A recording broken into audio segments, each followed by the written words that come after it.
Right guys, in this video we're going to look at a BBC segment from this morning talking about the government's planned tier system and the massive Tory rebellion that is likely to take place. The fact that 12 months on from an historic election defeat, Boris Johnson is likely going to need Labour votes to pass his own legislation is just embarrassing if you ask me. And naturally, the BBC host here exposes herself to be a complete shill, with an almost instant attempt to try and discredit the MPs who are against these measures in the minds of the public. Unfortunately for her, it completely fails. But on top of that, we also hear from Labour MP Jonathan Ashworth, who only serves to make himself and the Labour Party look stupid, when he admits the government needs their votes to get things done, and they will agree to do it for the right price essentially. He thinks that is an embarrassment to the government, which I guess it is a bit, but the bigger embarrassment is to the fact that the Labour Party are propping them up in the first place. If his own MPs refuse to support it but Labour will, what does that say about the so-called opposition? Well, it says to me they have no idea what they are doing and clearly don't mind losing to the Tories at future elections, because their complicity now won't help them at the next one, let me tell you that. Even though I would say it's already impossible for them to win it, let's be honest. But back to the Tory rebels, who include Steve Baker, Charles Walker, Sir Desmond Swayne and Sir Graham Brady, leading this charge against authoritarianism in the UK, because we are just a few steps away from living in the film V for Vendetta. I am waiting for Boris Johnson's press conference with this sort of language coming from the bumbling idiot. Mr. Dascombe, what we need right now is a clear message to the people of this country. This message must be read in every newspaper, heard on every radio, seen on every television. This message must resound throughout the entire interlink. I want this country to realize that we stand on the edge of oblivion. I want every man, woman and child to understand how close we are to chaos. I want everyone to remember why they need us. If you have not seen the film V for Vendetta, then you should watch it and let me know what you think of it and our current situation. Anyway, enough of that, let's take a look at a couple of clips from the segment in question and I will give my thoughts on them. Morning to you, Ian. So the opposition from this group of Conservatives, first of all, seems to be for, well, a number of different reasons, economic, ideological even, some saying the restrictions are authoritarianism at work. But are they also trying to say they're following the science on COVID? Because it doesn't seem on the face of it as though they are.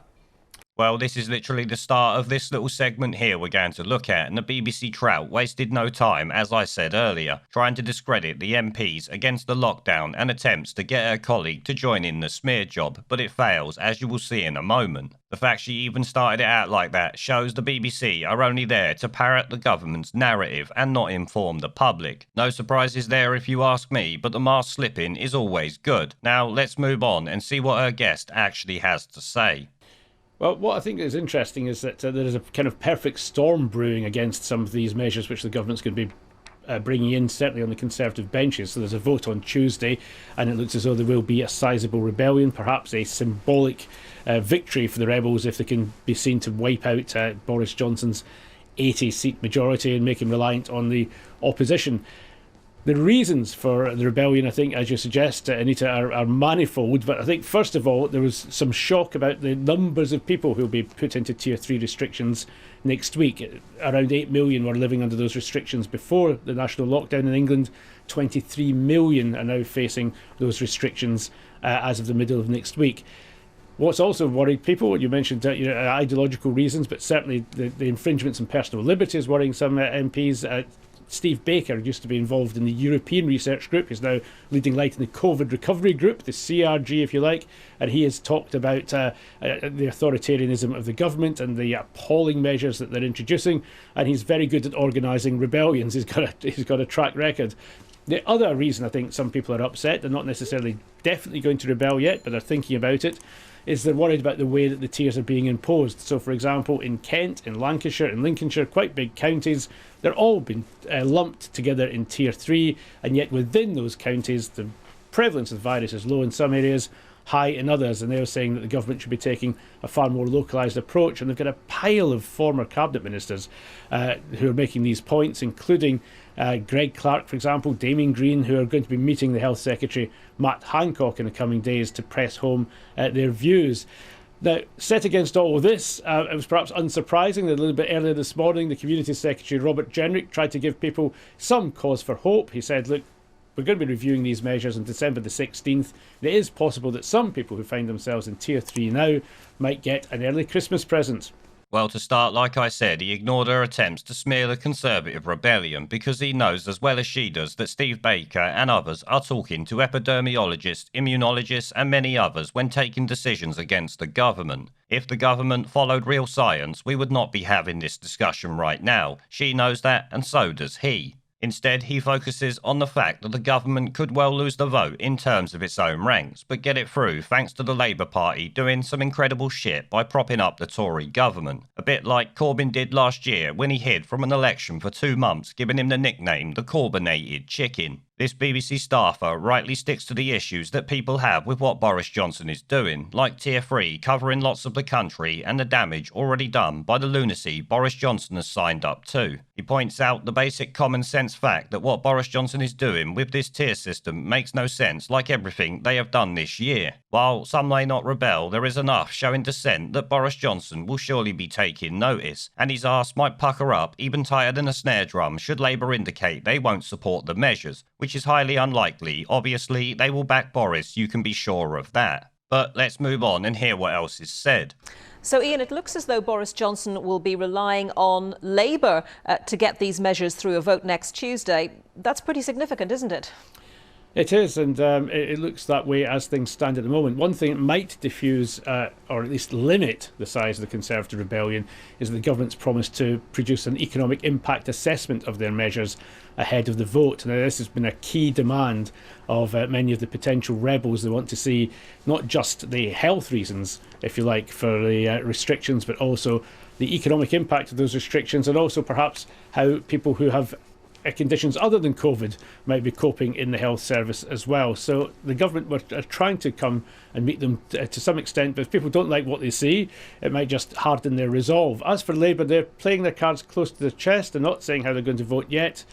Keir Starmer, the Labour leader, is going to be hearing from the scientific and medical advisors himself early next week. But I would have thought that, given their track record, that Labour will, in the end, bail out the government and vote for the tiered restrictions. And earlier this morning, Jonathan Ashworth, the Shadow Health Secretary, was suggesting perhaps Labour would support the government, but that support would come at a price. There's a range of things which Labour want to see the government do, a range of tests they're setting for the government, not least also more information on how areas in Tier 3 might get back out of them. We are not against tough restrictions. We're not against tiers. What we want is financial support for people. What we want is a proper working test and trace system. What we want is proper support for people who need to isolate. People still don't get decent sick pay for isolation. And what we want is clarity for local areas so they can understand why they move in and out of different tiers. They're the points that we're going to be putting in the coming days. But it's up to the government. I mean, the government's got an 80-seat majority. I mean, Boris Johnson won a general election 12 months ago with a huge majority. He shouldn't really be struggling to get his legislation through the House of Commons.